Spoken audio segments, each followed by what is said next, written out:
when you spoke about Steve there, did you also trained at Revolution's martial arts? Yeah, Team? yeah. I was part of that team. Yeah. Yeah. What was that like training over there? Because obviously that's where you would have.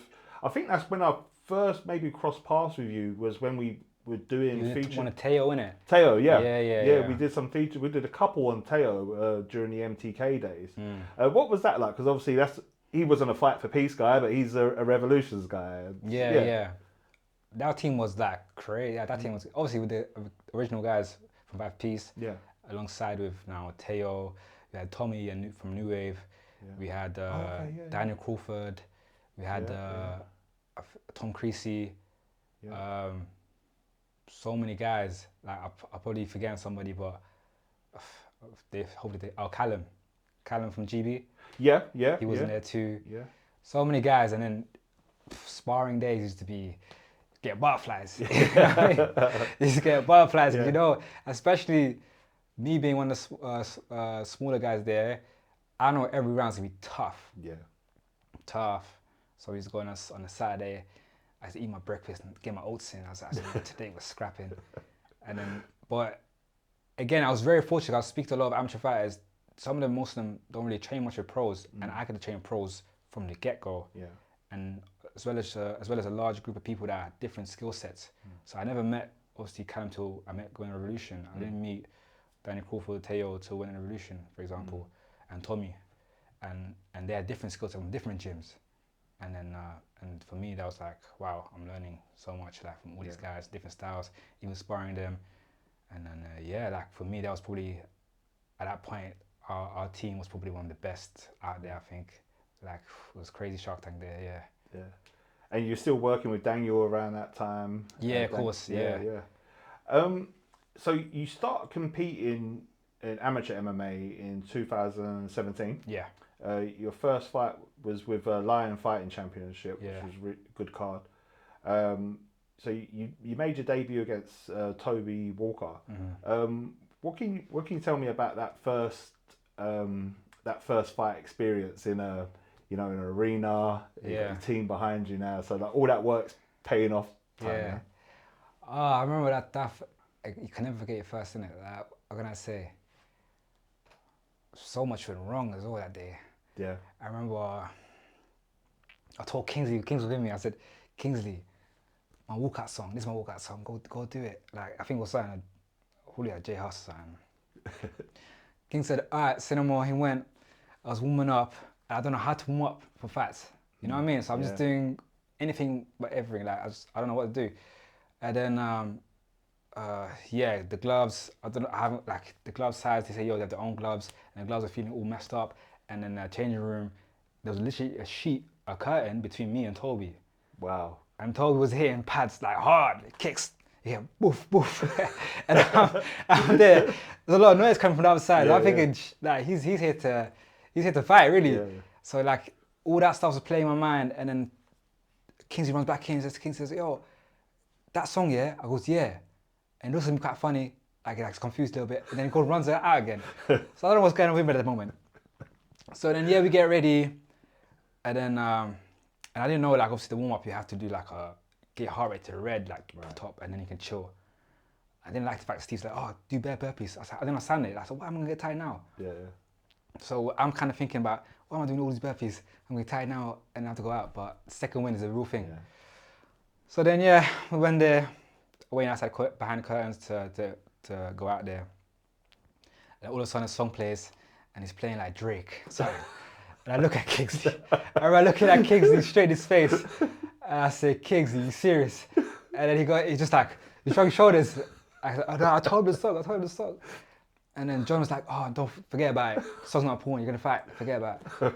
So I'm not even like, so much things down in my head. Yeah. I go out there. So I'm just stepping there, I don't know what to do. The camera's in my face, I'm looking up and down. Yeah. And then I'm buying into my gum shield. I'm like, okay, about to go. Referee says, "Are you ready?" I was like, I think so. I think I am. I'm here now. And then we start fighting. And then thankfully I won that fight, but I didn't like the way the fight went, which is one of the big reasons why I went to boxing and Muay Thai.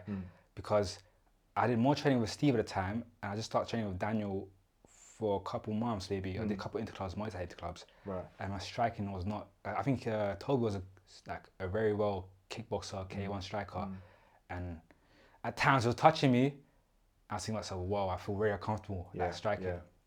So the way I won the fight was by grappling actually. Took him, Okay. put pressure in, took him to the cage, took him down, controlled him. Pressure, walked down. I took shots sometimes to the cage, took him down, and I didn't like fighting like that. Yeah. Because I felt really uncomfortable. So then I decided, let me take a break from May. I was gonna ask. That's what I was gonna ask you. Yeah. Yeah, I took straight from the debut. I said, let me take a break from May, which ended up being a 3-year break. Just done straight amateur boxing, straight training with Daniel in Muay Thai. Yeah. And then when I felt the aim was get comfortable in striking, then hopefully I go back to MMA where I'm way more comfortable there. That's what I was going to ask you. So you come back in 2019. Yeah. Shock N'Awe. Shock N'Awe. Which again is a really good card. A lot of people pass through there. So I was going to ask you why was the gap, which you've answered. So where was you working in between there? Like, so obviously Daniel, you're striking. Yeah. Steve for MMA and Jiu-Jitsu. Yeah. And because Revolution, pretty much. Yeah. Yeah. Oh, so it was at Revolution. Yeah. And was you doing any interclubs or anything during that time, like competing with like Muay Thai, or was it just straight training? Or no, straight Muay Thai interclubs. Muay Thai interclubs, amateur boxing fights. Yeah. Few of those amateur boxing fights. I'm not too sure how many. A lot of interclubs. So a lot of striking fights, pretty much, but no grappling competitions, no nothing to do wrestling, anything like that. Yeah. Back to the Shock N'Awe fight, which was with Conor Monahan. Yeah. What do you remember from that? Because he actually goes out with an injury in the third round, right? It says the injury, but I take a TKO. Yeah. Yeah. So yeah. So that was a good experience. We made way. I remember they Shock N'Awe in Portsmouth. We took a coach, me, Rinchin and John. We took a coach there. Daniel's going to meet us out on the day, I guess. So we took a hotel. I'm a bit more clued on. I had fight experience. I know how to warm up. I know how to diet. I know how to refuel.